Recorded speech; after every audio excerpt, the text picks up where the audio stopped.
մեր անցած շաբաթվա այդ տեղադրած առատ նյութերը որքանով են մատչելի դառնում, որքանով են հասանելի դառնում, կամ արդյոք հարցեր չեն առաջանում։ Եվ այսօր պիտի երկու հարցի վերաբերյալ այդ քննարկումը լիներ, ինչ է նշանակում Տիրոջը նայել եւ ինչ է նշանակում հոգսը ամբողջովին Տիրոջ ոտքերի առջև ձգել։ Ուզում եմ իմանալ, այս երկու քարոզները, որ դուք լսել եք, օգտակար եղել են, ինչ-որ բան փոխել է ձեր մեջ։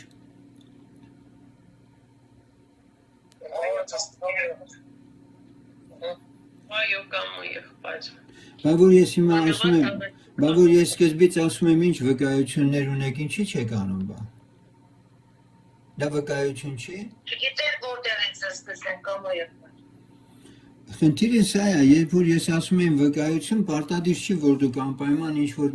միթե դա վկայություն չի, երբ որ Աստծո խոսքը ձեր կյանքում աշխատանք է տանում ու հետևանք է բերում, ինչ-որ արդյունք է բերում։ Բա դրա մասին պիտի մենք խոսենք, բա ինչի՞ համար ենք հանդիպում։ Հիմա հատկապես Գևորգ եղբայր, դու որ ասում ես այո, ասենք ինչը գտար քո մեջ, որ պակասեր, որ դա լրացրեց այդ քարոզը։ Բայց ես ուզում եմ ավելի Ինձ համար երկու քարոզներ շինարար էր, օգտակար էր, դե առաջինը որ Հիսուսին նայել։ Չէ, եկեք այսպես, երբ որ ասում ենք օգտակար է, շինարար է, շատ թույլ ենք խոսում։ Ինչի՞, որովհետև երբ որ խոսքը մեր համար հնչել է որպես հայտնություն, այդ հայտնությունը մեր ներսը լրիվ տակնու վրա է անում, փոխում է ինչ-որ բան։ Հիմա ես ուզում եմ, որ մի քիչ խորքային ձևով հասկանամ, արդյոք այդ բանը, որ մենք ասում ենք որպես գիտելիք նստեց մեր ուղեղի մեջ, կոնկրետ հիմա նյութը հետևյալն է։ Հիմա եղբայր, ներողություն ավարտեմ Գևորգ եղբայր։ Հիմա եղբայրը ասում է, այդ քույրիկի երեխայի ձեռքը չորացած էր։ Ես իրան ասեցի, որ դա թող, քո հոգսը ուրիշ բան է։ Դու կարողացար հասկանալ Գևորգ եղբայր, որ քո հոգսը, քո կարիքը քո ծնողը չի, քո երեխան չի, քո կինը չի, այլ որ դու զբաղված լինես միայն Տերով։ Եվ երբ որ այնտեղ ասվում է զբաղված լինել Տերով, դու պետք է ներքուստ հասկանաս, որ Տերն էլ բավարարվում է, որ դու զբաղված ես Իրանով։ Եվ այստեղ կենթանի կապի խնդիրն է մեջտեղ գալիս։ Այս ուզում եմ լսել հիմա քեզ։ Ես այդ կամը հասկացել եմ, իմ մոտ բացվել եմ այդ ուղղությամբ էլ հենց շարունակում եմ, ուզում եմ շարունակել հենց այդ ուղղությամբ, որ այդ հոգսերը, բաները սաղ թողենք վերջում ու հիմնականում գնանք այն ուղղությամբ Տիրոջ երեսը փնտրելու, Սուրբ Հոգով լցվելու, աղոթքը ոնց որ ասած ամբողջ նվիրվածությամբ, ոնց որ երկնքի հետ կապվեց, այդ ուղղությամբ եմ ես հիմնականում արդեն այդ քարոզից հետո փորձում շարունակել էլ է։ Աստված օրհնի։ Այդ դա է իմ ուզածը, որ ես դա լսեմ։ Ահա։ Ուրիշ Պես ինքնուտ ատամը եղբայր ճիշտ ասած, շատ լավ քարոզ էր։ Ես դաժա երկրորդ անգամ էլի ուզում լսել, մի փոքր կիսատ լսեցի, բայց այսօր ուզում եմ շարունակել, դե մեր պաշտամունքն է, Փառք Տիրոջը։ Այո, մենք շատ ժամանակ կենտրոնանում ենք խնդիրի վրա, ոչ թե Քրիստոսի վրա, դրա համար մեր մոտ ոչ մի բան չի հաջողվում շատ ժամանակ։ Հուսահատվում ենք, նեղվում ենք, կոտրվում ենք, որտեղ մեր ոնց ասենք, Քրիստոսի վրա չենք էլի կենտրոնանում։ Պարզ է։ Նյութների տեղադրել, մենք նորադարձներ ունենք, որոնցները կարիքն ունեին նաև կանանց մասին լսելու։ Ովքեր են, որ չեն լսել, ընդհանրապես քարոզներից ոչ մեկը չեն լսել։ Բարև ձեզ, Գայանեն, Ահա, Գայանեք։ Սամո եղբայր։ Ես լսում էի դեր քարոզները, ես շատ եմ զբաղված չէի, բայց լսում էի, շատ հիմք եմ ընդունել, շատ հարգալից եմ ուտենում, շատ սիրով եմ ընդունում։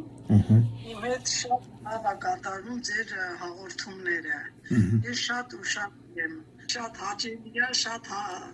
հաճելի ձևով լսում եմ։ Տեր օրհնի։ Իմ հետ կատարել է, արդեն ասել եմ,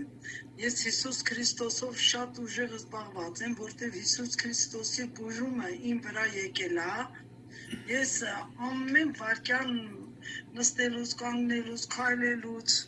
ամեն վարքյան Հիսուս Քրիստոսի մեջ եմ ես։ Աստված օրհնի։ Հարցիրոջ։ Էլի եմ ուզում հարցը ճշտել։ Կան մարդիկ, որոնք երկու քարոզներն էլ չեն լսել։ Լուսինե քույր լսել եք։ Ամո եղբայր մի հատն եմ լսել։ Էդվարդի մեկ քարոզն եք լսել։ Էնդ մնացածը չեք։ Առաջինն եք լսել Դավիթ եղբայր։ Այ այդ որ լսել եք, ասենք, ինձ զգացել եք ձեր մեջի պակասությունը։ Այո, որ լսում ես շատ զորավոր քարոզ էր, լսելու ընթացքում էլ որ իրոք Սուրբ Հոգով ես լցվում ու հասկանում ես քո պակասությունները էլի, որտեղ է շնորհքան քո խնդիրը։ Շատ լավ։ Մայնե քույր լսեցիք դուք էլ։ Այո, կամ եղբայր։ Ես վկայություն կանեմ մի կողմից մեկ ուզում եմ մեկ չէ, բայց երևի կասեմ դուք նույն բաները ասում եք ավելի խորքային միշտ ամեն ժամանակ եւ ամեն օր համարյա ինձ համար նորություն չէր այնքանով որ կասեի ոչ թե Չգիտեմ, ձեզանից հետո իմ համար վարդապետությունները բոլոր ավելի պրիմիտիվ են, բայց ավելի չեմ ասի հաճելի չի, պետք չի ճիշտ է, նաև նորմալ է եւ վկայություններն էլ իր հետ մեկտեղ ինձ համար նոր վերապրումներ բեց եւ հիշեցում առաջին օրերին ոնց էի ես ապաշխարել, ոնց էի ճանաչում Տիրոջը, դրանք թարմացնում անշուշտ ու շատ լավ է։ Իսկ ես նորից վերապրեցի վերստին ծնունդը, ուրախությունը Տիրոջով, հոգով, սրտով, մտքով լցվելը։ Նորմալ է, փառք Աստծո, շատ լավ է, ոչ թե նորմալ է, վկայություններով հարստացնում է մեր հավատքը ու ավելի ներսում շարժում ամեն բան նորից նորոգելու համար։ Դրանք կար, արտկայր։ Ուղղակի ինձ համար ձեր վարդապետությունից հələ ոչ, չգիտեմ, բացի դերեք պրինց, ոչ մեկը այդքան վեր չի հանում։ Ինչքան խորքային դուք եք հանել։ Դա իմ համար միակ, իսկապես էլ կպնող սրտի։ Տեր օրհնի։ Դավիթ եղբայր, չմոռանամ խնդրանքս քեզ հաղորդեմ, այդ նույն երկու քարոզները կխնդրեմ, որ մի հատ ժամանակ գտնես Իհարկե, ես մի փոքր, եթե իմ խնդրանքը իրոք կատարես, դա մեծ բան կլինի, մի հատ այցելես Էրիկենս տուն եւ այդ երկու քարոզները այնտեղ աշխատես, որ ոչ թե նույն օրը, այլ գոնե իրանց առաջինը լսելուց հետո թողնես, որ երկրորդն էլ իրանք լսեն։ Սա շատ օգտակար քարոզ է, հատկապես իրանց համար։ Կլինի դա Դավիթ եղբայր, որ դու այդ այցը կազմակերպես մի հատ։ Իհարկե կլինի։ Տերը օրհնի քեզ, Աստված օրհնի, շատ շնորհակալ եմ, որ չմերժեցիր։ Բարի, եւ այսպես եկեք հիմա անցնենք այսօրվա ուղղակի ռուսերեն էր պետք, որոշներին ռուսերեն էր պետք, դրա համար ես ռուսերենը սկզբում ստեղադրեցի։ Հա, ուզում եմ որպեսզի հիշեք, որ օրինակ 5 տարի առաջ մոտավորապես 5 տարի առաջ 28-11-րդ ամիս 2021 թվականին աղոթքը Աստվածպաշտության չափորոշիչ գիրակնորյա պաշտամունք եմ ունեցել։ Այնուհետև դրանից բացի 2-3 սերտողություն աղոթք դասն եմ ունեցել, որը ես տեղադրած եմ եղել, իհարկե մենք հետո սահուն կերպով կանցնենք դրան, ես դրանք նորից թարմացնելու առումով կտեղադրեմ, որպեսզի դուք նորից լսեք դրանք։ Եվ այսօր ուզում եի ուղղակի, որովհետև նորից եմ խոսելու դրա մասին ու շատ գիտեք ինչն է հետաքրքիր, որ 700-ից ավել քարոզներ են, սերտողություն բան եւ այլն կան, չէ, բայց որ այն ժամանակ կամ որևէ քարոզների ժամանակ, որ Աստծո հոգին ինձ առաջնորդում է դրան, Աստծո հոգին հենց ինքն էլ հիշեցնում է, որ անցնելով ժամանակների միջով, տարիների միջով, ես ասում եմ, չէ, որ Սուրբ Հոգին ինձ ոչինչ մոռացնել չի տալիս։ Ինչ խոստանում եմ, Աստծո հոգին էլ ինքը միշտ իմ առջև է բերում։ Ոչ թե ես մարմնավոր ձևով իմ մոտ բլոկնոտում նշում եմ, որ այսինչ բանը խոստացել եմ պիտի անեմ, չէ։ Գոհանում եմ Աստծուն, որ ինքն է իմ սիրտը որպես բլոկնոտ օգտագործում, եւ այնտեղ նշումները ինքն է անում, եւ ես վերադառնում եմ այն բաներին, որոնք ես ասել եմ ժամանակին, որ դրանց կանդրադառնամ։ Եվ ես այսօր վստահ եմ ու համոզված եմ, որ այն ինչ որ նորից այն թեմային, որին ես նորից պիտի անդրադառնամ, Դարձյալ աղոթքի մասին ալինելու, բայց այն ինչի մասին պիտի այսօր խոսեմ, գրեթե նախորդներում չեմ խոսել։ Այսինքն ինքը ունի էլի բաժիններ, բայց մինչ այդ մեզ համար ավելի համոզիչ դարձնելու համար ես կուզեմ լսենք մի հատ այս քարոզից մի քանի րոպեներ։ Բանի տեսքով եւ տեղադրել եմ դա նաեւ շատերը դուք լսել եք, պիտի շարունակեմ այդ նյութը, որ աղոթք է կոչվում։ Եվ մի փոքր ավելի պիտի ընդարձակեմ այս նյութը, որպեսզի մեզանից յուրաքանչյուրի ուշադրությունը բևեռեմ այս շատ ակտուալ, շատ կարևոր խնդրի վրա, թե արդյոք մենք հասկացել ենք, որ աղոթքը պաշտամունք է։ Եթե մենք ասում ենք, որ այսինչ մարդը պաշտում է Աստծուն, մենք միանգամից անդրադառնում ենք պաշտամունքի այն կերպերին, որոնք ինքը դրսևորում է Աստծո ժողովրդի հետ միասին իր աստվածապաշտության կյանքում։ Խոսքը պիտի գնա սրա մասին։ Եթե ես ձեր ժողովարանների մուտքի մոտ կանգնած լինեի, կամ այնտեղ, որտեղ որ դուք պաշտել եք եւ յուրաքանչյուրդ գնացել եք ձեր գործին, եթե ես այդ շինության մուտքի մոտ կանգնած լինեի եւ ձեզ հարցնեի, ինչ արեցիք դուք այստեղ, դուք պիտի ասեիք, որ իրականում դուք եկաք Աստծո տուն, Տիրոջը կանչեցիք, փառաբանեցիք իր սուրբ անունը, սաղմոսներ ասեցիք եւ պաշտեցիք ձեր Աստծուն եւ հիմա գնում եք ամեն մեկը ձեր բանին։ Սակայն երբ որ ես հարց տամ, արդյոք դուք երբ որ աղոթք արեցիք, դուք հավատացիք, որ ձեր Աստված լսեց ձեր աղոթքը։ Եվ բնականաբար ձեզանից պատասխան կստանամ, որ անշուշտ դուք հավատքով եք աղոթք արել եւ Աստված ձեզ պատասխանել է։ Բայց թե ինչպես է պատասխանել Աստված, եթե ես ավելի խնդիրը այդպես ավելի մեծ խոշորացուցի տակ փորձեմ տեսնել, ձեր հետ միասին ձեր ուշադրությունը բևեռելով եւ ձեզ հարց տալ հետեւյալ կերպ, արդյոք դուք որ աղոթեցիք Աստված լսեց, դուք ասում եք այո, ես հավատում եմ, որ Աստված լսեց, իսկ երբ որ Աստված լսեց, որևէ բան ձեզ Աստված ասեց, թե ոչ այսօր։ Այլ կերպ իմ նպատակը սա կլինի, իմանալու որչափ դուք կարողացաք Աստծուն այդ օրը մոտենալ եւ ինչ չափով դուք հաղորդակցվեցիք Աստծո հետ, որովհետեւ պաշտամունք հասկացողությունը դա ժողովրդի մեջ մոնոլոգ չէ, մենախոսություն չէ, որ մարդն Աստծո հետ ունի, որ ինքը խոսում է, բայց Աստծուց ձայն չի լսել, Աստծուց խոսք չի լսել, լավագույն դեպքում ընդունել է քարոզչի խոսքը որպես Աստծուց եղած խոսք եւ դրանով բավարարվել է եւ իր ներսում հավատքով ընդունել, որ այդ օրը պաշտել է Աստծուն։ Սակայն սիրելիներ, սա այսօրվա հավատացյալների ճնշող մեծամասնության ընկալումն է, որ նրանք արել են մի բան Կիրակի օրը, որ Աստված իրենցից ուզում է։ Բայց երբ նայում ենք Աստվածաշնչին եւ ուշադրություն ենք դարձնում ընդհանրապես աղոթք հասկացողությանը, մենք չենք տեսնում, որ աղոթքը միայն այն է, թե ես ինչ եմ ասում Աստծուն։ Աղոթքը նաեւ Աստծո հետ հաղորդակցություն է եւ նաեւ իր մեջ ներառում է մի կարևոր խնդիր, թե Աստված ինչ ասեց ինձ։ Երբ ես ասում եմ Աստված ինչ ասեց ինձ, ես դա ընդունում եմ ըստ Աստծո խոսքի, որ ցանկացած Սուրբ Հոգով մկրտված անձ, իսկ ես խոսքս ուղղում եմ հատկապես նրանց, ովքեր Սուրբ Հոգով են մկրտված, ինքը պիտի հասկանա, որ իր ներսից Սուրբ Հոգին ոչ միայն անբարբար հառաչանքով բարեխոս է լինում սուրբերի համար, ոչ միայն այլևայլ լեզուներով Աստծո առջև է բերում երկրի վրայից եկեղեցու անդամների հոգսը եւ ամենատարբեր խնդիրները, որոնց մասին մենք տեղյակ չենք, ինչպես գրված է, ինչի մասին պետք է աղոթենք եւ ինչպես չգիտենք, բայց Սուրբ Հոգին էլ մեզ օգնական է լինում եւ մեր ներսից Աստծո առջև Աստծուն հաճելի կերպով բարեխոսություն անում։ Սակայն կա նաեւ շատ կարեւոր մի կետ, որ գրված է, եթե մեկը խոսում է Սուրբ Հոգով կամ խոսում է լեզվով, թող աղոթք անի, որ թարգման է, այլ կերպ հասկանա։ Ուրեմն նշանակում է Սուրբ Հոգին մեզ չի տրված միայն աղոթելու համար, որովհետև հստակ գրվածն ասում է, որ եթե մեկը լեզուներով խոսի, լեզուներով խոսելը եւ աղոթելը նույն բանը չէ։ Լեզուներով խոսել դա նշանակում է հստակ լեզվով Աստված իմ ներսից արտահայտում է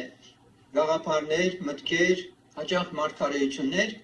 եւ Աստված ուզում է, որ ես դրանք հասկանամ, եւ Սուրբ Գիրքն ասում է, որ Պողոս առաքյալը սովորեցնում է թող աղոթք անե, որ թարգմանել, հասկանալ։ Ուստի եթե միջև այժմ դու չես հասկացել, որ դու երբ որ թույլ ես տալիս Աստծո Հոգին քո ներսից գործի եւ լեզուներով աղոթք ես անում, նաեւ լեզուներով խոսում է։ Ուրեմն երկու բան է անում Սուրբ Հոգին։ Մեկը լեզուներով աղոթք, որը ես ու դու դա չենք հասկանում, իսկ մյուսը լեզուներով խոսք, որ Պողոս առաքյալն ասում է, Այդ խոսքն արդեն ուղղված է կոնկրետ մեզ, եւ մենք իրավունք ունենք աղոթք անել, որպեսզի լսենք այդ լեզուների խոսքը, թե կոնկրետ ում է ուղղված, ինչի համար է ուղղված։ Ես վերջին շրջանում շատ եմ խոսելու աղոթքի մասին, եւ մեկ հարց եմ ուզում ձեզ ուղղել։ Լսեցիք այստեղ ինչ եմ ասում։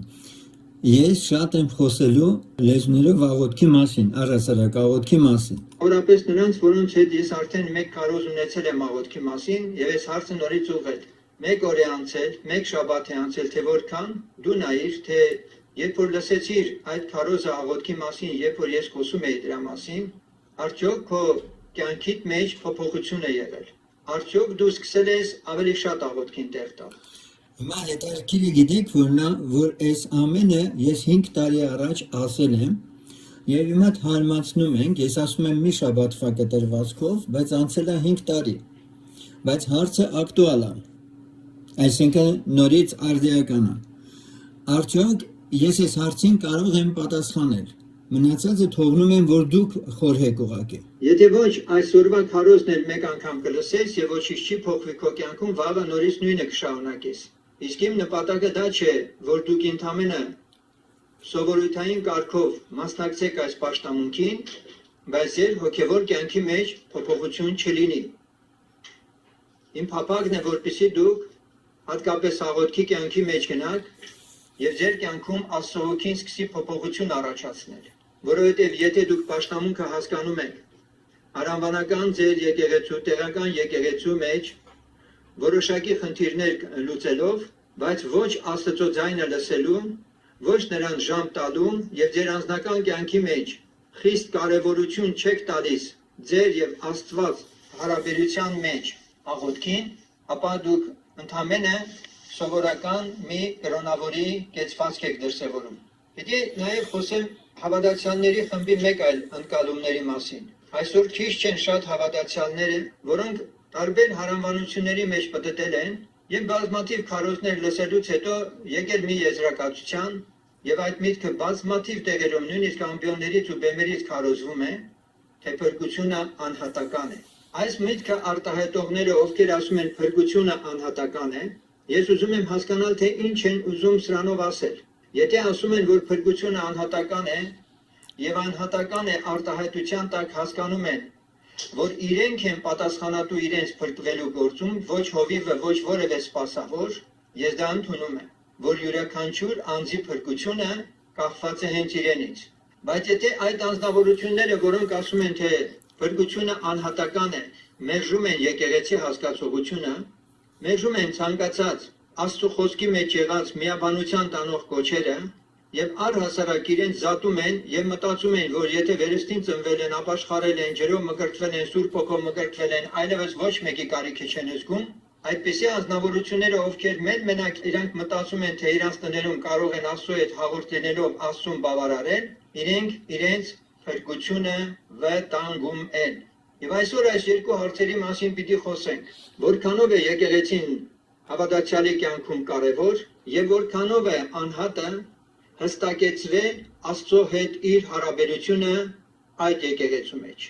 անձնապես, անհատապես։ Եվ այսպիսի անձնավորությունը, ով որ ինքը իրեն զատել է եկեղեցուց, Քրիստոսի մարմնից, որպես մարմնի անդամ, եւ իրեն այնպիսի մի կարգավիճակում է դրել, որ իրեն ավելի հարմար է, որպեսզի ոչ մի հարանվանության չմասնակցի, ոչ մի եկեղեցներին չհարի, եւ այդպես կարծում է, որ իր գործերն Աստծո հետ լավ կլինեն, Աստծո խոսքը ճիշտ հակառակի մասին է խոսում։ Եվ այսպիսի անձնավորությունները պետք է սթափվեն, որովհետև ժամանակները մեզ հուշում են, որ Տիրոջ գալուստը որքան շատ է մոտենում, այնքան էլ հավատքից Աստծո խոսքը, Աստծո եկեղեցին եւ այդ ամբողջությունը Քրիստոսի մարմնի մերժողների թիվն էլ շատ են լինելու։ Ուրեմն երբ որ մենք ուշադրություն ենք դարձնում Սուրբ Գրքին, ապա միանշանակ Աստծո խոսքը մեզ ասում է, թե Տերը որտեղ է պատրաստել կյանքը եւ օրհնությունը։ Աստծո խոսքն ասում է 133-րդ Սաղմոսի մեջ. Տես ինչքան բարի եւ ինչքան ցանկալի է, որ եղբայրք իրար հետ մեկտեղ բնակվեն։ Այն ազնիվ յուղի պես է գլխի վրա, որ թափվում է մորուքի, այսինքն Ահարոնի մորուքի վրա, եւ իջնում է մինչեւ նրա հանդերձների ծայրը։ Հերմոնի շաղի պես է, որ վայր է գալիս Սիոնի սարերի վրա, որովհետև Տերն այնտեղ պատրաստեց օրհնություն և կյանք մինչև հավիտյան։ Շատ պարզ մենք տեսնում ենք, թե Տերը որտեղ է կյանք և օրհնություն պատրաստել, որտեղ կա եղբայրական միաբանություն, որտեղ կա իսկապես հավատացյալների միություն, և ինչպես Աստծո խոսքն ասում է, Տեր Հիսուսն ասեց, որտեղ երկուսը երեքը հավաքվել իմ անունով, ես նրանց մեջ եմ։ Եվ ինչ բան, որ երկու երեքը միաբանվեն խնդրելու, ես պիտի լսեմ։ Եվ Հայր մեր աղոթքը երբեք Տերը չի ասել, որ մենք ասենք Հայր իմ։ Հայր մեր աղոթքը մեզ հուշում է այն մասին, որ Աստված մեզ ուզում է տեսնել եկեղեցու մեջ, եւ մենք էլ մեր աղոթքը բերելիս ոչ թե Հայր իմ ենք ասում, այլ Հայր մեր, դրանով գիտակցելով եկեղեցու Քրիստոսի մարմնի յուրաքանչյուր անդամի կարևորությունը։ Ինչու եմ ես այս թեման ավելի ու ավելի արծարծելու։ Ես ասացի, որովհետև նպատակս է, որ որոշակիորեն փոփոխություն լինի ձեր կյանքում։ Եվ ինչու՞ չէ, ակնկալում եմ վկայություններ նաև ձեզանից։ Եթե դուք աղոթքի մարդ եք, սիրում եք աղոթել, շատ լավ է։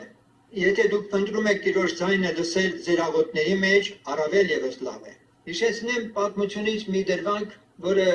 իմ խառնվածքին խիստ հարազատ է, որպես քրիստոնյա անձնավորություն, որը երբեք չի ուզում անել մի բան հենց այնպես անելու համար։ Այլ ամեն բանի մեջ մենք իմաստ ունենք, մեր հոգևոր կյանքի մեջ ինչ բան որ անում ենք, դրա մեջ մենք իմաստ ենք տեսնում, եւ այդ իմաստը փորձում եմ ես հաղորդել ձեզ եւ դրա կարեւորությունը շեշտել։ Ֆրանսիայում թագավորներից Լյուդովիկոսներից մեկը, որ շատ էր սիրում քարոզիչներից մեկին, պալատական քարոզիչ ուներ, մեկ անգամ այս քարոզչին ասում է. «Լսիր», ասում է, «երբ որ մենք պալատում ենք լինում, պալատական ազնվականների շրջակայքում, երբ որ խնջույք եւ ուրախություն ենք անում, երբ որ ես քեզ հնարավորություն եմ տալիս խոսելու, դու անընդհատ ինձ բախարակում ես, ինձ նախատում ես, իմ մեղքերն ես իմ առջև դնում, ես քեզ դրա համար ոչինչ չեմ ասում, որովհետեւ դու ճիշտ ես, բայց ես խնդրում եմ քեզ, այսօր ես հյուրեր եմ ունենալու տարբեր երկրներից, եւ այդ խնջույքի սեղանին բնականաբար ես քեզ նույնպես պիտի տեսնեմ, որովհետեւ քո մասին լսել են, բոլորը շատ լավ գիտեն, որ դու Աստվածապաշտ, շատ լավ քարոզիչ ես, որ ես քեզանով շատ եմ պարծենում շատ թագավորների ու ազնվականների միջավայրում, ես քեզ կխնդրեմ ընդամենը, որ երբ որ ես քեզ թույլ տամ, որպեսզի խոսես, իմ մեղքերի մասին չխոսես։ Իհարկե քարոզիչը ոչինչ չի պատասխանում, եւ երբ որ խնջույքը լինում է եւ թագավորը խոսք է տալիս քարոզչին, քարոզիչը սովորականի նման ինչպես սովոր էր, այդ օրվա դրվագից ելնելով նաեւ խոսում է թագավորի մեղքերի մասին, պալատում տիրող ոչ առողջ մթնոլորտի մասին եւ համարձակ հրապարակավ հանդիմանում է թագավորին։ Բնականաբար թագավորը շատ է տրտմում, բայց քանի որ գիտի, որ սա Աստվածապաշտ մարդ է, խնջույքից հետո առանձին նրա հետ խոսում է եւ ասում. «Լսիր, ես քեզ ինչ խնդրեցի, որ դու անես։ Ինչու նորից ինձ ամբոխի մեջ խայտարակ արեցիր։ Քո քարոզի թեման ինչու չփոխեցիր։ Խոսեիր Քրիստոսի խաչի մասին, ինչու ես ինձ անընդհատ ախարակում, նախատում»։ Քարոզիչը պատասխանում է. «Երբ որ կփոխվես դու, կփոխվեն նաեւ իմ քարոզի նյութերը»։ Հիմա սիրելիներ, ճշմարիտ ավետարանիչը, ավետարանչություն անողը ոչ թե պետք է Աստծո խոսքը կարդա կամ քարոզի, որովհետև ինքը աշխատանքի է եկել մի բան պիտի անի, այլ նա պիտի հաշիվ տա։ Նա որ ինքը իսկապես Աստծո ծոցություն ունի, նա չի կարող ուղղակի վարվել ամբողին հաճելի ձևով։ Գոհանում ենք Աստծուց, որ մեր աղոթքները լսում է։ Մենք շարունակ աղոթում ենք այդ ուղղությամբ, որպեսզի նրանք, ովքեր որ որոշակի պես չասեմ մարած վիճակում են գտնվում, այնուամենայնիվ Տիրոջ Սուրբ Հոգին արթնացնի։ Հիմա ես ուզում եմ, որպեսզի աղոթքի, դարձյալ աղոթքի թեման բերելով մեջտեղ, պատրաստակամությունը մեր ճշտենք։ Մենք միշտ խոսում ենք հավատքով աղոթելու մասին, մենք միշտ խոսում ենք ներենք, նոր աղոթենք եւ այլն, այդպես վարդապետական ասենք այդ սկզբունքները բոլորը միշտ խոսվել է։ Բայց ես այսօր ուզում եմ, որ որպես հոգիներ, հոգու, իմ հոգու, ձեր հոգու եւ Աստծո հոգու միջև եղած տարածության մասին խոսել։ Եթե աղոթքը այդ տարածությունը չի կրճատում, դա աղոթք չի։ Ուրեմն ուշադիր լսենք, որովհետև այսօր ես ավելի այդ բառը ես այդքան չեմ սիրում, բայց ուրիշ բառեր չեմ գտնում։ Ասենք ինչպես մեկանալու, ինտիմ այդպես բառ են օգտագործում, այդպիսի մեկանալու, ձուլվելու խնդրի վրա այսօր հատուկ շեշտադրում եմ անելու։ Ղուկաս ավետարանի 7-րդ գլխի 37-րդ խոսքը լսենք, 7:37 Թերևս մենք հավատքի կյանքի տեսական մասը եթե հասկացել ենք, սակայն եթե պրակտիկ կյանքում մենք ուշադիր չենք մեր եւ Աստծո միջև եղած տարածության այդ կրճատման խնդրին, ուրեմն շատ բան մեր կյանքում չենք կարող ունենալ։ Եվ այսպես Ղուկաս 7:30 Եվ ահա այն քաղաքում մեկին կար, որ մեղավոր էր։ Երբ որ իմացավ, թե նա փարիսեցիի տանը սեղան է նստած, մի շիշ անուշահոտ յուղ բերավ։ Եվ նրա ոտների մոտ նրա ետևից կանգնած լաց էր լինում, ես սկսեց արտասուքով նրա ոտները թրջել եւ իր գլխի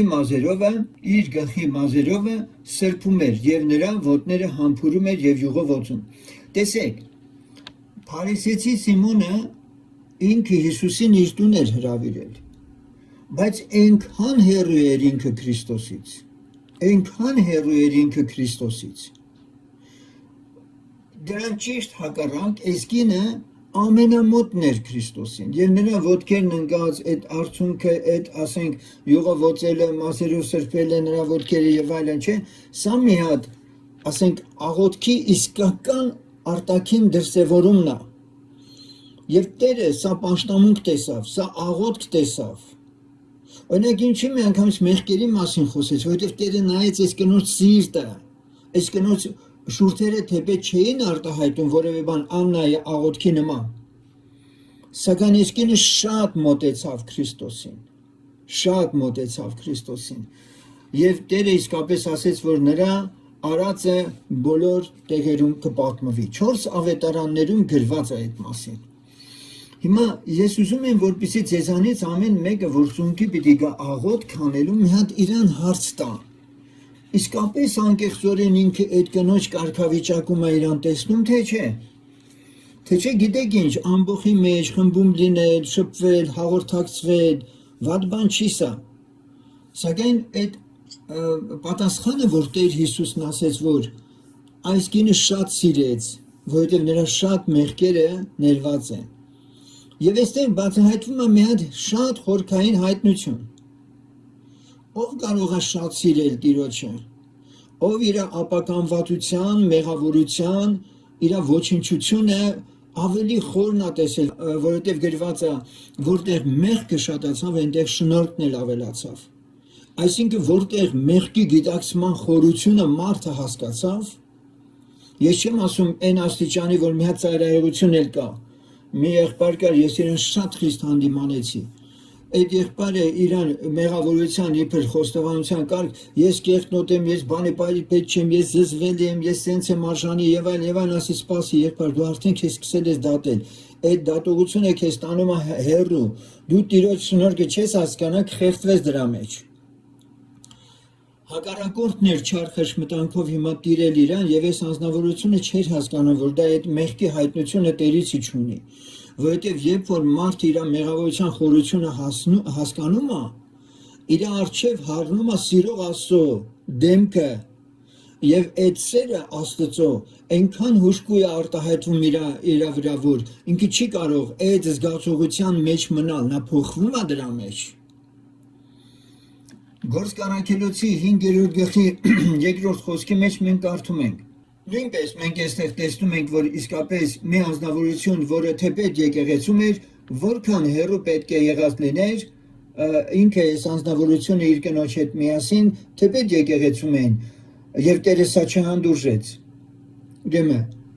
եւ նրա գնիցը թաքցրեց, որ կինն էլ գիտեր, եւ մի բաժինը բերավ առաքյալների ոտների մոտ դրավ։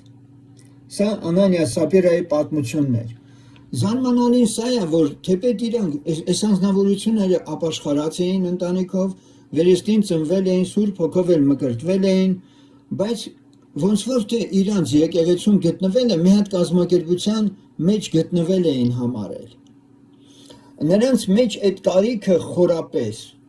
որ իրենց սրտի մեջ Աստծուն լիարժեք տեղ տային, այս բանը չկար։ Անանիայի ու Սափիրայի մեղքը կայանում էր նրանում, որ իրենց սիրտը լիարժեք Տիրոջ բնակարան չէր դարձել։ Լիարժեք Տիրոջ բնակարան չէր դարձել։ Եվ այստեղ մենք տեսնում ենք, որ երբ որ Պետրոսը խոսեց, ասեց. «Ինչու թույլ տվեցիր, որ սատանան քո սիրտը գցե»։ Գիտեք, այդ սիրտը հենց այնպես չի գցում սատանան։ Նա տեղ է գտնում, չէ, որ ասում է տեղ մի տվեք սատանային։ Հիմա գնաց, պտտեց, 7 իրանից ավել վերցեց, եկավ տեսավ, հա, մաքուրը հարդարված է, բայց բնակիչ չկա այնտեղ։ Այստեղ մենք մեր սրտերից պետք է զգուշ լինենք, որը հաճախ հնարավոր է մեզ մեր աղոթքի մեջ, որ չորից համա կամ պարտադրված կամ սովորույթով կամ շուրթերի ինչ-որ խոսք մենք շարունակաբար ասենք, բայց մեր սրտին մի հատ այս հարցը չտանք։ Իսկապես Հիսուսը մեր սրտում ինչ տեղ է զբաղեցնում։ Ուրեմն աղոթքի մեջ մեր զգացմունքները պիտի աճեն։ Եվ ինչպես նկատեցիք, այսօր ես առավելապես զգացմունքների վրա շեշտադրում եմ անում։ Աղոթքի մեջ մեր Աստծո նկատմամբ ունեցած զգացմունքները պիտի աճեն։ Ուրեմն ես հստակ կարող եմ մի պարզ այդպես բանաձև ասել ձեզ, ու դա միայն ասենք իմ ընկալումը չի, դա վաղուց Աստծուն սիրող աղոթքի մեջ ապրած մարդկանց կյանքում դա բոլորն էլ ասենք ունեցել են, թե ինչպես եմ ես աղոթում, իմ աղոթքից կախված է, թե ես ինչքան եմ սիրում Տիրոջ։ Նորից եմ կրկնում, սա գուցե զարմացնի ձեզ։ Ճշմարիտ աղոթքը դա Աստծո նկատմամբ իմ սիրո արտահայտումն է։ Սա ես ուզում եմ ձեր մոտ ֆիքսեք։ Կարելի է ասել աղոթքը ունի մեկ ուրիշ անուն։ Սիրո դրսևորում առ Աստված։ Եթե իմ աղոթքը սիրո դրսևորումը չի առ Աստված, դա աղոթք չի։ Ուրեմն ես կուզեմ, որպեսզի սա մենք բոլորս լավ հասկանանք։ Եվ ընդհանրապես, ինչքան մարդիկ կան, որ ասենք իրենք կարող են անընդհատ ժամերով նույնիսկ աղոթք անեն եւ այլն, բայց աղոթքից վեր կենան,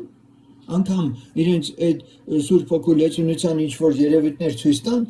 ես դա շատ եմ տեսել ու դա ինձ ապշեցրել է, բայց քիչ հետո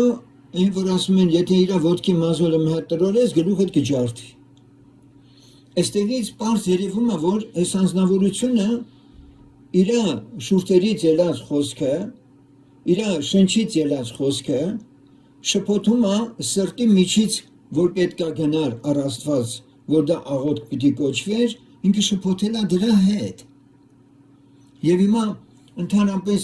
ժամերի խնդիրը չի միայն դրված, որովհետև մենք հաճախ նաև ունենում ենք այդպիսի պահեր, որ չենք կարող աղոթել, բայց ասենք էլի Տիրոջ հետ է մեր Սուրբ Հոգին երբեք չի լռնում մեր մեջ, եթե իրան տեղ ենք տալիս։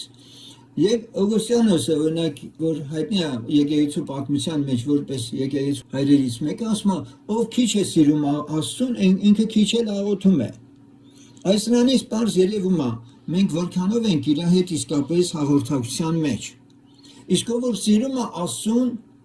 նա էլ հենց իսկապես շատ էլ նրա հետ կապի մեջ կցանկանա լինել։ Հետևաբար, էլի ես նորից սրա վրա հատուկ շեշտադրում եմ ուզում անենք,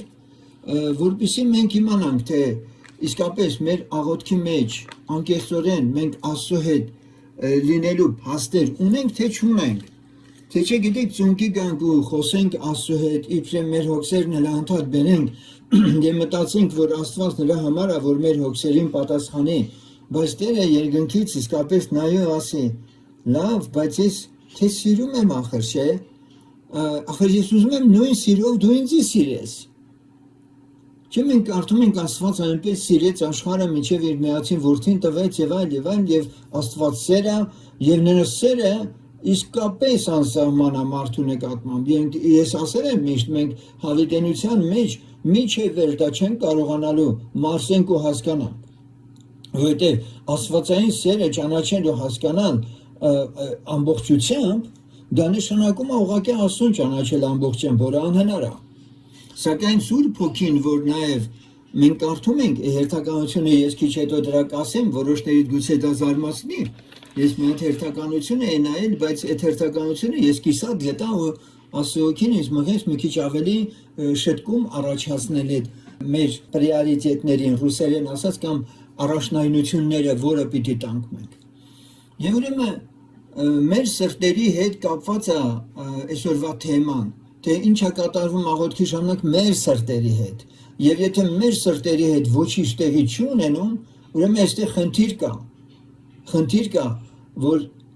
ես պետք է զգաստանամ, լրջանամ, որովհետև մենք կռապաշտներ հո չենք, մեր Աստվածը հո փայտ երկաթ չի եւ այլն, նա կենթանի Աստված է։ Եվ երբ որ անդադ սրա մասին մենք խոսում ենք, օդի մեջ դեկլարատիվ ձևով չենք խոսում սրա մասին, այլ մենք ասում ենք մի բան, որը մենք մեր կյանքում ուզում ենք, որ անպայման դա լինի։ Եվ դրա համար ես այսօր ուզում եմ, որպեսզի մի հատ նայենք ինչ արգելքներ, ինչ խոչընդոտներ կարող են լինել, որպեսզի մարդու աղոթքը չորոցամակ ու սառը չլինի, այլ ինքը ջերմանա այդ աղոթքի պարագայում։ Վստահ ես գիտեմ, որ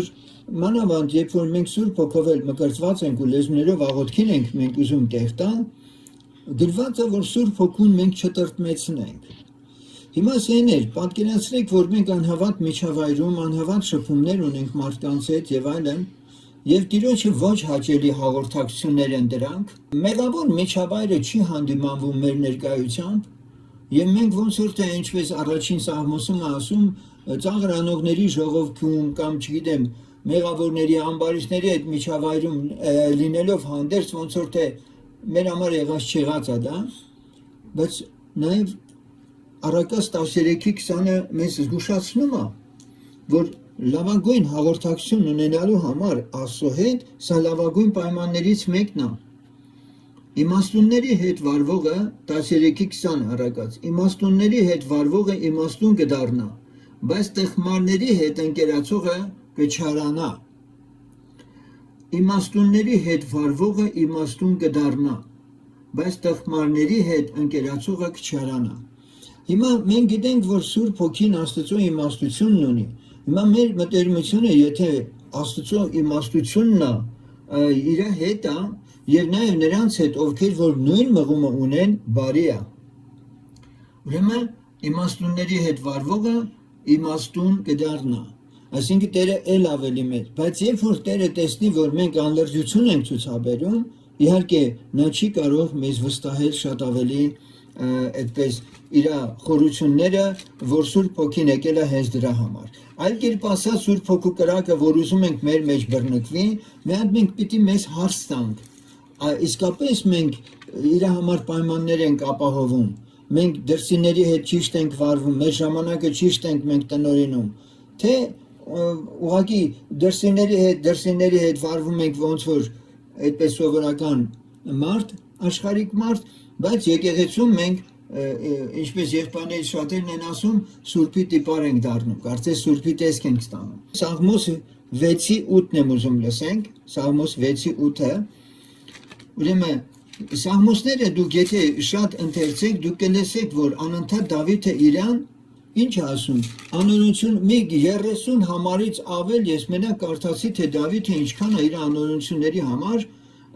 Տիրոջ առջև գալիս եւ ինչպես է ինքը նաեւ խնդրում իր շրջապատում եղող անօրենների մասին։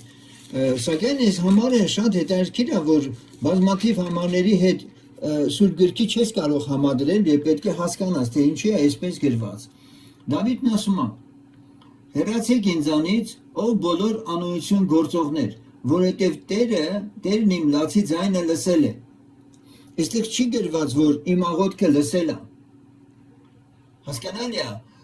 բայց Տերը երբ որ տեսել է այդ լացը, այդ արցունքը, նա դա աղոթք է ընդունել։ Հեռացեք ինձանից, ով բոլոր անօրենություն գործողներ, որովհետև Տերն իմ լացի ձայնը լսել է։ Հիմա կա մի աղոթք, որը խոսքեր չեն արտահայտվում այդտեղ, եւ քիչ առաջ հիշեցրեցի օրինակ Աննայի աղոթքը, Հեղի քահանան մտածեց հարբած է այս կինը, որ երկարացրել էր իր աղոթքը, Տիրոջ տաճարում այդպես ընկած, փռված երեսնի վայր, բայց ասեց հերիք չի դու հարբես, ասեց քո աղախինն ասեց մի կարծիր հարբած, ես իմ սրտից է խոսեցի, Այ այդ էր, որ ասեց գնա Տերն էլ լսեց քո աղոթքը եւ թող քո խնդրվածքը ինքը կատարի։ Եվ այստեղ 66-րդ Սաղմոսի մեջ Դավիթը այսպիսի խոսքեր է ասում։ Ուրեմն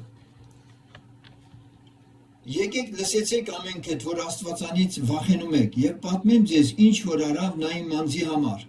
Ես կանչեցի դեպի նա իմ բերանովը եւ փառաբանություն կար իմ լեզվի տակ։ Եթե ես անօրություն տեսնեի իմ սրտումը, Տերը չէր լսիլ ինձ, սակայն Աստված լսեց եւ իմ աղոթքի ձայնին մտիկ առավ։ Հիմա տեսեք ինչն է հետաքրքիր։ Հետաքրքիրը սա է, որ Աստծո խոսքն ասում է, որ մարդու սիրտը չար եւ խաբեբայ է, ով կարող է դա իմանալ։ Բայց Դավիթն ասում է,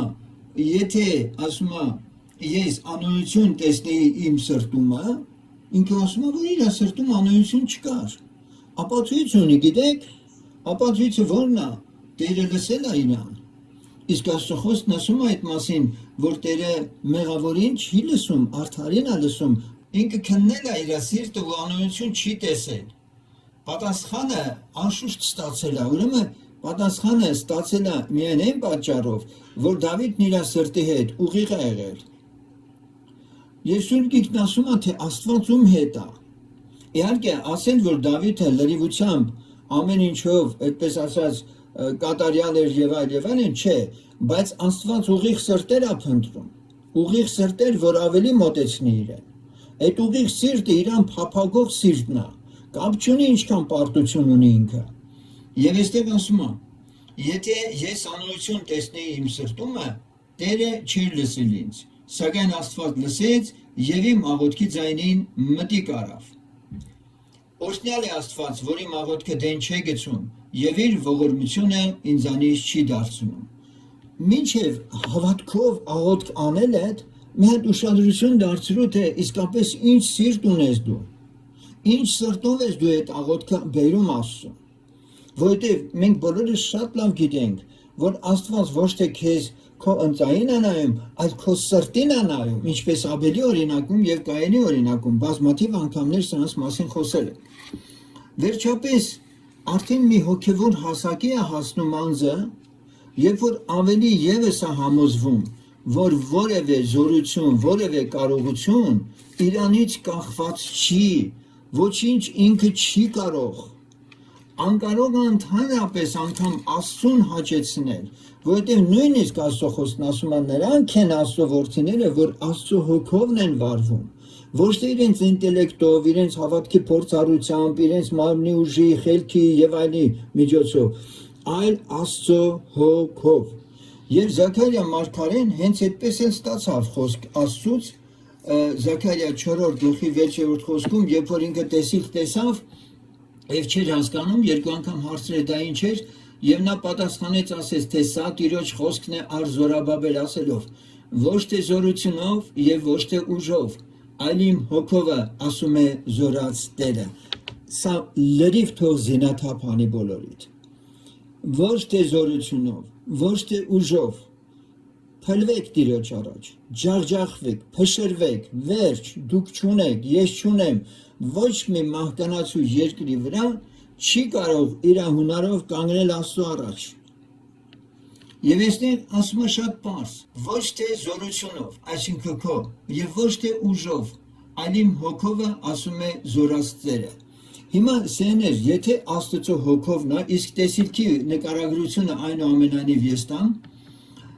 ինչ էր տեսել, ես դրա մեջ էլ մի հատ նոր հայտնություն եմ ուզում ձեզ տալ, որը թող ամեն մեկիս էլի եմ ասում, պարտավորեցնի մեր ընդհանուր աղոթքի պատասխանատվությունը ավելի բարձրացնելու համար։ Տեսնում եմ, որ ահա մի բոլորովին ոսկե աշտանակ։ Հայտնության գրքից մենք գիտենք, որ աշտանակները դրանք եկեղեցին են։ 7 աշտանակները, 7 ոսկե աշտանակները եկեղեցին են։ Ուրեմն ոսկե աշտանակ եւ մի բաժակ նրա գագաթին եւ 7 ճրակ նրա վրա եւ 7 խողովակներ, այն 7 ճրակների համար, որ նրա գագաթին են։ Ուրեմն այդ բաժակը այդ 7 ճրակակալների վրա է, ով որ տեսել է հրեական, ասենք այդ ճրակակալը ինքը 3-ը մի կողմից, 3-ը մի կողմից մեջտեղից զողնա բարձրանում եւ երևում բաժակ, այնտեղ լցվում էր ձիթայուղը եւ այդ ձիթայուղը սնամեջ էին այդ բոլորը անոթները դրանք անցնում էին այդ 7 ձողերի միջով սնամեջ ձողեր էին դրանք 7 խողովակներ այն 7 ճրա եւ այդ վերևից որ լցվում էր աշնաբար լցվում էին նաեւ բոլորը այդ ձողերը եւ երկու ձիթենի նրա կշտին մեկը բաժակի աջ կողմից եւ մեկը նրա ձախ կողմից եւ ես պատասխանեցի ասեցի ինձ հետ խոսող հրեշտակին թե սրանք ինչ են տերին եւ նոր բացատրում է որ աշտանակը եկեղեցին է եւ յուղը ինքը ճրակը առանց յուղի ինչ ճրակ առանց յուղի լույս չկա յուղը Սուրբ Հոգու խորհուրդն է եւ նա վերևից լցնում է եւ այդ բոլորը իրար հետ սնամեջ այդ խողովակները որ իրենք սնամեջ են իրենք բոլորն են լցվում Սուրբ Հոգով այդտեղ չպետք է լինի որ մի ձողը ինչ որ իր մեջ յուղ չպարունակի սա այդ նույն խորհուրդն է որ ինքը Տերը ուզում է ասել որ ես երբ որ տեսնեմ Իսրայելի մեջ ձեր միաբանությունը ամբողջովին ինձանից ձեր կախումը տեսնեմ նոր արդեն իմ հոգին պիտի գործի որովհետև ասում է իմ հոգով եւ այսպես մենք խոսում ենք արթնության մասին եթե գնքի գնում ընդհանուր թեման որի վրա մենք այսօր ծանրանում ենք արթնություն որը սկսում է մեր սրտերից ցանկությունը քիչ է արթնանալու համար ես գիտեմ այսօր եթե հարցնեմ ուզում եք արթնանալ ամենքդ էլ կասեք այո սակայն երբ ասում ենք արթնանալ առաջին հերթին մեր զոհաբերությունն է այսինքն մեր անձերը Տիրոջ սեղանի վրա բերելն է միայն այդ դեպքում կարող է արթնություն լինել որովհետև երբ որ Տերը ամբողջովին ընծայում է տեսնում երբ որ օրինակի համար գառը դրվում էր զոհասեղանի վրա ողջակեզի համար այնտեղ գառն այլևս տեղ չուներ գնալու եւ մենք մեր անձերը Տիրոջ հետ խաչված տեսնելով երբ որ զոհասեղանի վրա ենք դրված իսկ զոհասեղանը խաչն է Քրիստոսի կրակը չի ուշանալու միայն ընծայման դեպքում է լինում սա միայն ընծայման դեպքում է որ Աստված իր Սուրբ Հոգու կրակը կիչեցնի մեր մեջ ժողովուրդ ջան բայց եթե մենք մեր եսով հպարտությամբ մեր շնչավոր մարդկային մղումներով ծրագրերով պլաններով դեռևս չենք ուզում հայտնվել այդ զոհասեղանի վրա ավելորդ է խոսել Սուրբ Հոգու կրակի մասին եւ այսպես եկեք ուրեմն արթնության նախապայմաններին նորից անդրադառնանք դա աղոթքն է եւ աղոթքը մենք ասեցինք ինչպես պիտի լինի ոչ թե մենակ այն հոգսերը որ արդեն մենք սովոր ենք միշտ մեր հոգսերը բերել Տիրոջ առաջ այլես աղոթքը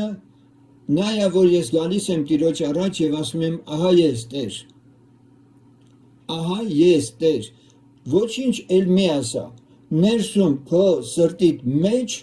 պատրաստ եղիր հավատքով քեզ տեսնել Տիրոջ առջև կանգնած ահա ես երկրորդ ընծայումը որ առանց ընծայման երբեք արթնություն չի լինում եթե դու աղոթում ես բայց դու աղոթքիդ մեջ մնում ես քո հպարտ ու գոռոզ դիրքիդ մեջ դու երբեք մի ակնկալիր ոչ արթնություն ոչ էլ որևէ հրաշք կամ որևէ Աստծուց շնորհք կամ ողորմություն ընծայումը առանց ընծայման մենք ոչինչ ենք Այն ինչ որ Աստծո ձեռքերի մեջ է հայտնվում, շատ ապահով ձեռքերի մեջ է, եւ այդ հոգու մեջ է, որ Աստված իր գանձերը բերում է։ Բայց եթե ես իմ համար եմ պահել իմ սիրտը, Տերը պիտի ասի ես այդ բանը չեմ ուզում։ Ես չեմ կարող քո մեջ բերել մի բան, որ քո փառքի համար ես ուզում։ Եվ ինչքան էլ ձեզ զարմանալի լինի, սա եմ ասում, երրորդ կետը դա Աստծո խոսքն է։ Եվ ինչքան էլ զարմացաք, չորրորդ կետում նոր Սուրբ Հոգին։ Ուշադրություն դարձրիք, Սուրբ Հոգին ամեն տեղ առաջինը, բայց ես արթնության համար այս բոլոր քայլերը ես նշեցի, որովհետև եթե ես աղոթք եմ անում, եթե ես ջանասիրաբար աղոթքի մարդ եմ, ընծայված մարդ եմ, Աստծո խոսքի վրա միշտ ուշադրություն եմ դարձնում եւ հիմա նոր վերջում լեզուներով աղոթքին Սուրբ Հոգուն տեղ եմ տալի, նոր Սուրբ Հոգին այդ ժամանակա որ գործում է, եթե այն վերևի 3 պայմանները չի ապահովված, Սուրբ Հոգին չի կարող գործել։ Վերջապես հիշենք երկնքի արքայությունը ուտելիք խմելիք չէ, արդարությունը, խաղաղությունը, ուրախությունը, տեսեք վերջում ինչ ա գրված Սուրբ Հոգով։ Սուրբ Հոգով։ Եվ ուրեմն, երբ որ մենք խոսում ենք հերթականության մասին, թե ինչպես պիտի արթնանանք, ես ուզում եմ հատկապես հիմա արդեն անդրադառնալ եւս մի կարևոր ասենք օղակի մասին, որ քիչ առաջ նշեցի, բայց իմիջիալոց ես ասեմ, որ առանց Սուրբ Հոգով լեցվելու արթնություն չի լինում։ Պենտեկոստեի ժամանակ աշակերտները միասին աղոթների մեջ էին եւ արթնությունը եկավ։ Արթնությունը եկավ։ Բանաձևը չի փոխվել։ Բոլոր ժամանակներում դա միակ նմուշն ու օրինակն է, որից մենք չենք կարող ոչ աճ, ոչ ձախ թեքվել։ Եթե ուզում ենք արթնանալ, ապա միաբան նույն մտքի վրա պիտի լինենք։ Ինչպես 120-ը վերնատանը հավաքվել էին եւ աղոթում էին։ Ինչու ենք մենք ձախողվում։ Ինչու մեր կյանքում հակառակորդը մեզ կասեցնում է շատ անգամ։ Ես սրա մասին եմ ուզում ասել ձեզ, որ ոչինչ որ դու հաճախ պարտվում ես։ Տերը հաճախ չի բռնում մեր ձեռքից մեր սխալները թույլ տալուց առաջ։ Եթե մեր սխալները թույլ տալուց առաջ մեր ձեռքից բռնի, մենք դասեր չենք քաղելու։ Բայց նա թույլ է տալիս մեր անկումները, որպեսզի մենք լրջագույն դասեր քաղենք։ Եվ հենց սա է աճելու միակ պայմանը։ Եվ Աստված բոլոր ժամանակներում 5 դականում էլ որ նայում ենք անգամ նորում են իր աշակերտների հետ այդ վիճակները թույլ տվեց, որ իրանք արթնանան, հասկանան եւ աճեն ու շարժվեն առաջ։ Եվ սա հասունության նշան է, եթե մենք այդ դասերը քաղում ենք եւ այդ դասերը, այդպես ասած, մեր կյանքում իսկապես աճեցնում են մեզ։ Հիմա սիրելիներ, ես ուզում եմ նաեւ հատուկ ուշադրություն դարձնենք ինչպես ենք աղոթում։ Եթե այսքան խոսեցինք, ապա ես պրակտիկ հիմա մի քանի ցուցումներ պիտի անեմ ձեզ։ Ուրեմն առաջին հերթին մտածել Աստծո մասին։ Երկրորդ մտածել Աստծո խոսքի շուրջ։ Աստծո խոսքը կարդալ։ Աստծո խոսքը կարդալ, մտածել Տիրոջ խոսքի վրա։ Եվ երբ որ Տիրոջ խոսքի մի անգամ կարդացիր քիչ է, մի հատ էլ կարդա, 2 անգամ կարդա, 10 անգամ կարդա։ Աղոթ կարա թող Աստված բացի իր խոսքը, առաջինը սա։ Երբ որ Աստծո խոսքը քեզի կբացվի, դու մղում կունենաս աղոթքի։ Ուրեմն քո արթնանալուց ելակետը պիտի դառնա, բացի այն, որ ես քեզ ասեցի, թե ինչպես պիտի քեզ դրսևորես, աղոթքի ինչպես պիտի պատրաստվես, ընծայվելու եւ այնի մասին խոսեցինք, իսկ վարդապետական մասերի մասին շատ եմ խոսել, ինչպես է Տերը ասել, ինչ աղոթ կանենք, ես այսօր դրա վրա չկանգառա, ինչպես նկատեցիք, մաքուր ես զգացմունքային այն պահը ապրելու, որ արդեն դու իսկապես Տիրոջ հետ Աստծուն սիրելով, նրա հետ կենդանի հաղորդակցություն ունես եւ նրա սերը հոսում է քո սիրտը։ Կենդանի ջրի գետերն էլ սկսել են բխել արդեն։ Այլևս դու քոնը չես այդ պահին արդեն Սուրբ Հոգին է տիրել քեզ։ Այս սրան հասնելու համար դու պիտի սիրտդ կապես Աստծո խոսքի հետ։ Եվ դու Աստծո խոսքին ժամ տաս, շատ ընթերցես Աստծո խոսքը, Սուրբ Հոգին կաշխատի քո հետ, եւ դու կզգաս, որ եղել է դեպքեր, ես գիտեմ, դուք էլ կարող եք ասել, որ կարդալուց հետո հանկարծ հասկացել եք, որ արդեն ծնկի պիտի գա։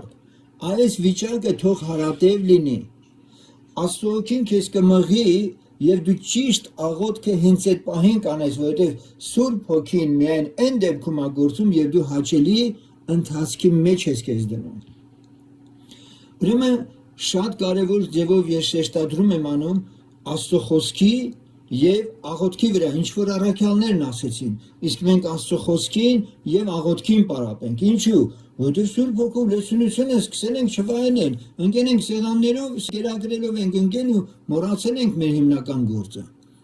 Արեք այդ գործը սարկավանքներ, մենք էլ գնանք աղոթքին եւ Աստծո խոսքին պարապենք։ Եվ դա ձեր օգուտն է։